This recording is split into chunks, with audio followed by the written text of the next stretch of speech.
Hi friends, this is dietitian Priyanka from Diet Lab. ഇന്നത്തെ video എന്ന് പറയുന്നത് മൾട്ടിഗ്രെയിനെ കുറിച്ചിട്ടാണ്. മൾട്ടിഗ്രെയിനിൻ്റെ ബെനിഫിറ്റ്സും മൾട്ടിഗ്രെയിൻ്റെ ന്യൂട്രീഷൻ വാല്യൂയും ആർക്കൊക്കെയാണ് മൾട്ടിഗ്രെയിൻ കഴിക്കാൻ പാടില്ല എന്നതിനെ കുറിച്ചിട്ടാണ്. നിങ്ങൾ എൻ്റെ ചാനൽ ആദ്യമായിട്ടാണ് കാണുന്നതെന്നുണ്ടെങ്കിൽ ദയവ് ചെയ്ത് സബ്സ്ക്രൈബ് ചെയ്യുക. നമ്മുടെ സൂപ്പർ മാർക്കറ്റിലൊക്കെ ഇപ്പോൾ ധാരാളമായിട്ട് മൾട്ടിഗ്രെയിൻ ഫ്ലോസ് അവൈലബിൾ ആണ്. മൾട്ടിഗ്രെയിൻ എന്ന് പറയുന്നത് ഒന്നിൽ കൂടുതൽ ഗ്രെയിൻസിനെ പൊടിച്ച് വരുന്നതാണ് മൾട്ടിഗ്രെയിൻ ഫ്ലോസ്. ഇതിനകത്ത് മെയിനായിട്ടും വീറ്റ് കാണാം, സോയാബീൻ കാണാം, കോൺ, ബാർലി, റാഗി, മെയ്സ്, അതുപോലെ തന്നെ നമ്മുടെ ക്യുനോവ, അങ്ങനെയുള്ള ഒരുപാട് കാര്യങ്ങൾ പൊടിച്ചു വരും.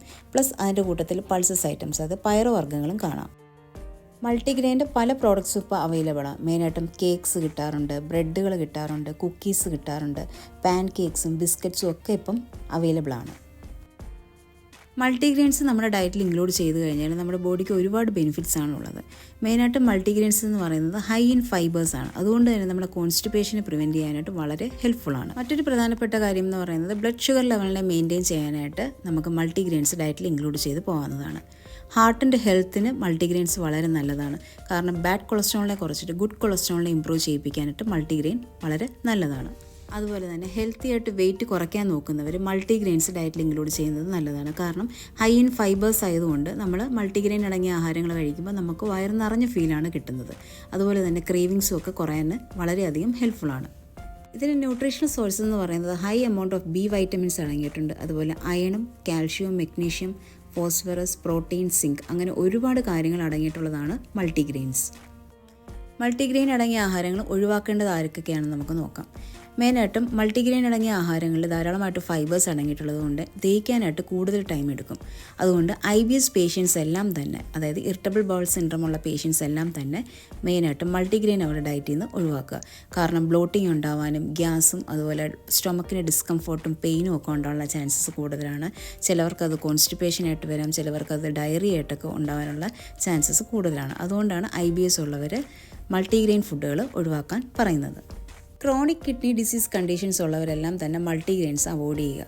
മെയിനായിട്ടും ഇതിനകത്ത് മില്ലറ്റ്സ് കൂടുതലായിട്ട് അടങ്ങിയിട്ടുള്ളത് കൊണ്ട് തന്നെ ഇതിലെല്ലാം ധാരാളമായിട്ട് പൊട്ടാസ്യം, ഫോസ്ഫറസും കൂടുതലാണ്.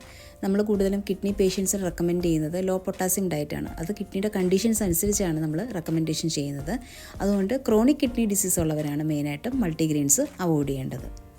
ഗ്ലൂട്ടൻ സെൻസിറ്റിവിറ്റി ഉള്ളവർ, അതായത് ഗ്ലൂട്ടൻ അലർജി ഉള്ളവരും സീലിയാക് ഡിസീസും ഒക്കെ ഉള്ളവരാണെന്നുണ്ടെങ്കിൽ മൾട്ടിഗ്രെയിൻ പ്രോഡക്റ്റ്സ് എല്ലാം തന്നെ അവോയ്ഡ് ചെയ്യുക. എസ്പെഷ്യലി നമ്മുടെ തൈറോയ്ഡ് പേഷ്യൻസ് എല്ലാം തന്നെ മൾട്ടിഗ്രെയിൻ ആയിട്ടുള്ള പ്രോഡക്റ്റ്സ് അവോയ്ഡ് ചെയ്യുന്നതാണ് ഏറ്റവും ബെറ്റർ. കാരണം മൾട്ടിഗ്രെയിൻ എന്ന് പറഞ്ഞാൽ നമ്മൾ പറഞ്ഞു മിക്സ് ഓഫ് വീറ്റും സോയയും ബാർലിയും ഒക്കെ ഉള്ളതാണ്. അതുകൊണ്ട് തന്നെ അവർക്ക് ഗ്ലൂട്ടൻ അലർജി ഉണ്ടാകാനുള്ള ചാൻസസ് കൂടുതലാണ്. ഗ്ലൂട്ടൻ അടങ്ങിയ ആഹാരങ്ങൾ കഴിക്കുമ്പോൾ ചിലവർക്ക് സ്കിൻ റാഷസ് ഉണ്ടാകാം, വയറിന് വേദന ഉണ്ടാകാം, ഡൈജഷൻ പ്രോബ്ലം ഉണ്ടാകാം. അതുകൊണ്ടാണ് ഇതെല്ലാം അവോയ്ഡ് ചെയ്യാൻ പറയുന്നത്. തൈറോയ്ഡ് ഉള്ളവർക്ക് ഗ്ലൂട്ടൻ ഫ്രീ ആയിട്ടുള്ള റാഗിയും ക്യുനോവ ഒക്കെ ഡയറ്റിൽ പ്രത്യേകമായിട്ട് ഇൻക്ലൂഡ് ചെയ്ത് പോവാം. സിവിയറായിട്ട് ഗ്യാസ്ട്രിക് പ്രശ്നമുള്ളവരും അതുപോലെ അസിഡിറ്റി ഉള്ളവരൊക്കെ ആണെന്നുണ്ടെങ്കിൽ മൾട്ടിഗ്രെയിൻ അവോയ്ഡ് ചെയ്യുക. മെയിനായിട്ടും ഇതിൽ ഹൈ ഫൈബേഴ്സ് അടങ്ങിയിട്ടുള്ളത് കൊണ്ട് നമ്മൾ കഴിക്കുമ്പം വയറ് ഫുൾനെസ് ഉണ്ടാവും. പക്ഷേ ഇതിൻ്റെ ദഹനം വളരെ പതുക്കെ മാത്രം ആയിരിക്കും നടക്കുന്നത്.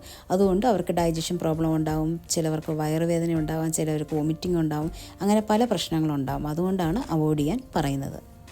മൾട്ടിഗ്രെയിൻ മാവുകളൊക്കെ നമ്മൾ വാങ്ങിക്കുകയാണെന്നുണ്ടെങ്കിൽ മെയിനായിട്ട് നമ്മൾ അതിൻ്റെ ലേബൽ നന്നായിട്ട് ശ്രദ്ധിക്കുക. നമ്മളുടെ ഡിസീസ് കണ്ടീഷൻസൊക്കെ അനുസരിച്ച് നമുക്ക് പറ്റിയ ഗ്രെയിൻസ് ആണോ അതിനകത്തുള്ളതെന്ന് നോക്കിയിട്ട് മാത്രം വാങ്ങുക. ഹൈഡ്രേഷൻ വളരെ ഇമ്പോർട്ടൻ്റ് ആണ്. ഹൈ ഫൈബർ ആയതുകൊണ്ട് തന്നെ നന്നായിട്ട് വെള്ളം കുടിക്കുക. വെള്ളം കുടിച്ചാൽ മാത്രമാണ് ഫൈബറിൻ്റെ ദഹനം കറക്റ്റായിട്ട് നടക്കുകയുള്ളൂ. നിങ്ങൾക്ക് എൻ്റെ വീഡിയോ ഹെൽപ്ഫുൾ ആയിട്ടുണ്ടെങ്കിൽ please subscribe, like, comment and share. അതോടൊപ്പം തന്നെ നിങ്ങൾക്ക് ഡയറ്റ് കൺസൾട്ടേഷൻസ് വേണമെന്നുണ്ടെങ്കിൽ എൻ്റെ ഒഫീഷ്യൽ വാട്സപ്പ് നമ്പറും വെബ്സൈറ്റും ഡിസ്ക്രിപ്ഷൻ ബോക്സിൽ കൊടുത്തിട്ടുണ്ട്. അതിലൂടെ മെസ്സേജ് അയച്ച് നിങ്ങൾക്ക് അപ്പോയിൻമെൻറ്റ്സ് എടുക്കാവുന്നതാണ്. ഉടൻ തന്നെ ഡയറ്റിൻ്റെ മറ്റൊരു വീഡിയോ ആയിട്ട് ഞാൻ വരുന്നതായിരിക്കും. This is dietitian Priyanka, signing of.